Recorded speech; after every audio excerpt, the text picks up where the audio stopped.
Magandang gabi sa inyong lahat mga kaibigan at nandito ako sa lugar ng Bais. Ngayon ko lang ito nakita na meron palang kainan dito sa street na to. Napakaganda naman ang lugar dito mga guys at pakita ko sa inyo kung anong mga merong dito ngayong gabi. Magandang gabi sa inyong lahat.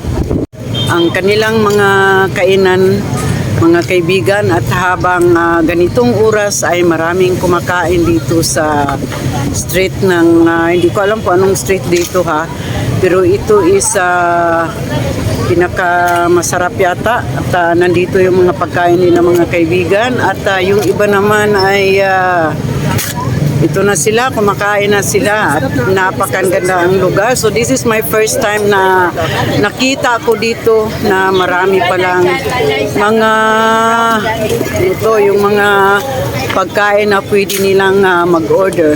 So guys, ayan sila at yung kaibigan ko ay dahil nga ay dala lang ako dito, dinala lang ako so nandyan sila. So maraming mga tao, maraming kumakain at napakasarap ang kanilang ano bang luto nito? Tusino. Barbecue. Ayan. May native po, native. So guys, ito yung mga nila kung pwede ring mag-order. May hotdog.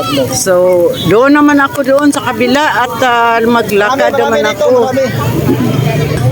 Napakasarap naman itong yung mga manok at maubos nyo ba ito mamaya? Dong. Wow, ayan mga kaibigan at nandoon pa sa kabila kung saan ay dito kami nagpaluto ng manok.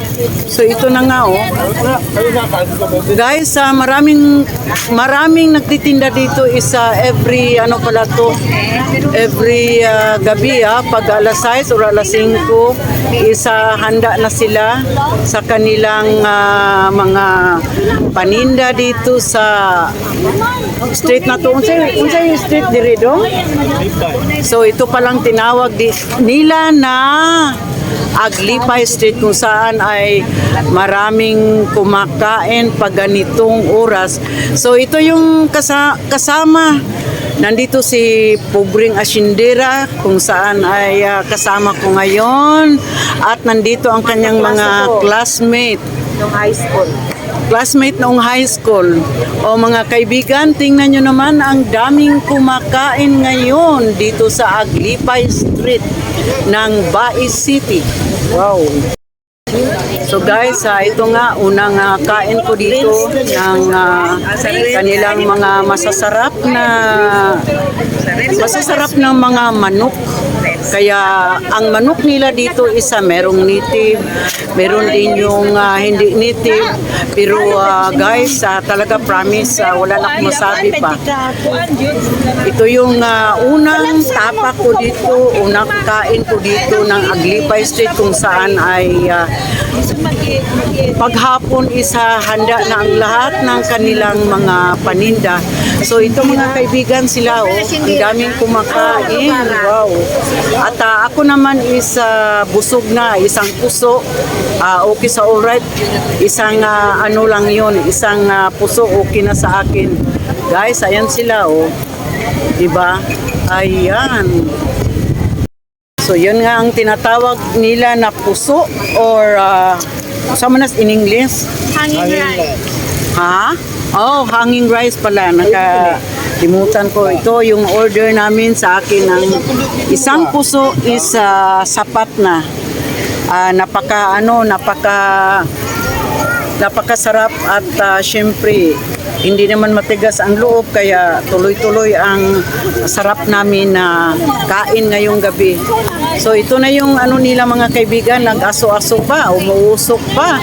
So, enjoy na lang kami dito ngayon. Guys, ang daming order. So, maubos nyo ba yan? Dili, Jod? Ay, Pilin. Okay, sabi niya ay minsan daw ay merong maiwan ko. Anong oras kayo dito hanggang gabi? 11. So hanggang 11 sila mga kaibigan. At mahirap pag tagulan, no? Oo, ma'am. Okay guys, Tawag ulan. ayan, tino yung mga order niya, oh. Diba, ang daming order niya. Pero sa totoo lang, napakasarap yung manok na kinakain namin kanina. So guys, update lang ako nitong video ko ngayon kahit hindi naman siya kahaba, ngunit pinakita ko sa inyo kung ano ang meron dito sa Aglipay Street. Kaya sa sunod naman ulit, kung saan naman ako makarating at syempre alam nyo naman. Kaya maraming salamat kahit papaano ay meron pa rin, sinusundan nyo pa rin ako. Kaya huwag nyong kalimutan mag-like, mag-subscribe ng aking channel. At salamat pala ha. Maraming salamat sa inyong lahat. Bye!